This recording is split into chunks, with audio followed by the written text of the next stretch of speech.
ইরানের সর্বোচ্চ নেতা আয়াতুল্লাহ আলী খামেনির মৃত্যু শুধু মধ্যপ্রাচ্যের রাজনীতিকেই নাড়িয়ে দেয়নি, গভীর আবেগের ঢেউ তুলেছে সাধারণ ইরানিদের মনেও। ৩৬ বছর ধরে ইসলামী প্রজাতন্ত্র ইরানের সর্বোচ্চ ক্ষমতায় থাকা এই ধর্মীয় নেতাকে ঘিরে ইরানের সমাজে তৈরি হয়েছিল এক ধরনের রাজনৈতিক ধর্মীয় আধিপত্যবাদ। গত ২৮ ফেব্রুয়ারি ইরানে আমেরিকা ও ইসরায়েলের হামলার প্রথম দিনে শহীদ হন ইরানিদের প্রিয় এই রাহবার। তার মৃত্যুর খবর প্রকাশের পর থেকেই দেশ জুড়ে শুরু হয় শোক, কান্না, মাতম আর রাষ্ট্রীয় শোক অনুষ্ঠান। এখন সেই শোক আরো বড় এক আবেগঘন অধ্যায়ে পৌঁছতে যাচ্ছে।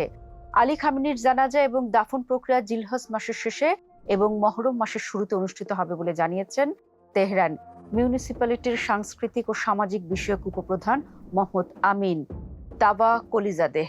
অর্থাৎ আর মাত্র ২ সপ্তাহ পরে ইরানের এই সর্বোচ্চ নেতার জানাজা ও দাফন প্রক্রিয়া হতে পারে। মোহাম্মদ আমিন জানান, ইসলামী বিপ্লবী বাহিনীর এই দাফন অনুষ্ঠানের দায়িত্বে রয়েছেন তিনি নিজে এবং এর জন্য ৩ দিনের একটি পিপলস প্যারেড বা শোক মিছিলের পরিকল্পনা রয়েছে। তিনি বলেন, বিদায় অনুষ্ঠানের পর জানাজা ও দাফন সংক্রান্ত আনুষ্ঠানিকতা হবে, যা তেহরানে অন্তত ২৪ ঘন্টা ধরে চলবে।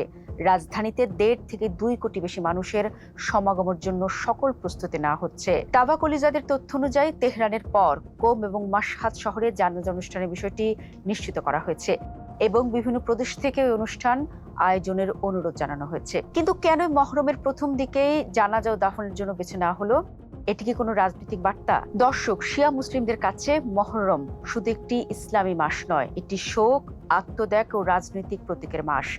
বিশেষ করে কারবালার স্মৃতি ঘিরে এই সময় ইরানে ব্যাপক ধর্মীয় আবেগ তৈরি হয়।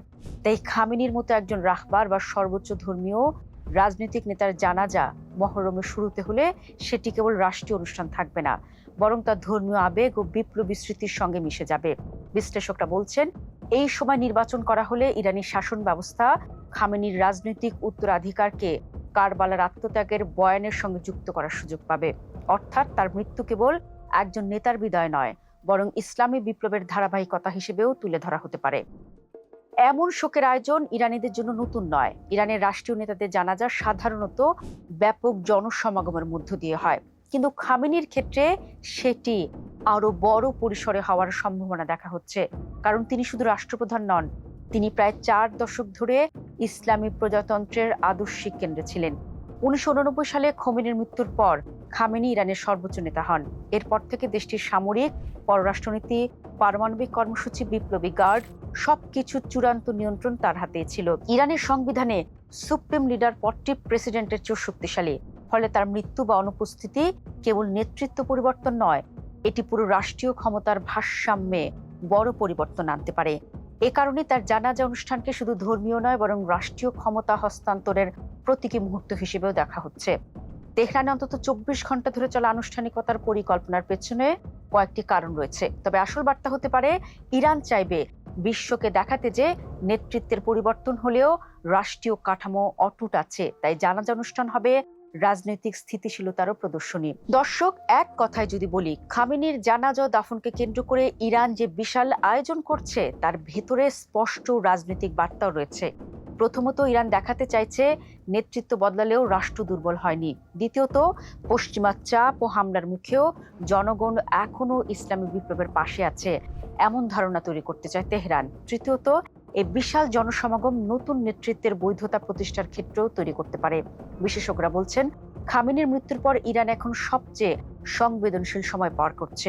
কারণ একদিকে রয়েছে শোক, অন্যদিকে ক্ষমতার উত্তরাধিকার নিয়ে অভ্যন্তরীণ হিসেব নিকেশ। এ কথা বলার অপেক্ষা রাখে না যে খামেনির শেষ বিদায়ে চোখ ভেজাবে কোটি ইরানি। খামেনিকে ঘিরে মতভেদ বিশ্বজুড়ে থাকলেও তার সমর্থকদের কাছে তিনি ছিলেন প্রতিরোধের প্রতীক।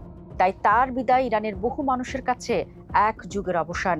তেহরানের রাস্তায় কালো পতাকা, কোরআন তিলওয়াত, কান্না ভেজা মুখ আর কোটি মানুষের ঢল, সব মিলিয়ে ইরান হয়তো ইতিহাসের সবচেয়ে বড় রাষ্ট্র বিদায়ের একটির সাক্ষী হতে যাচ্ছে।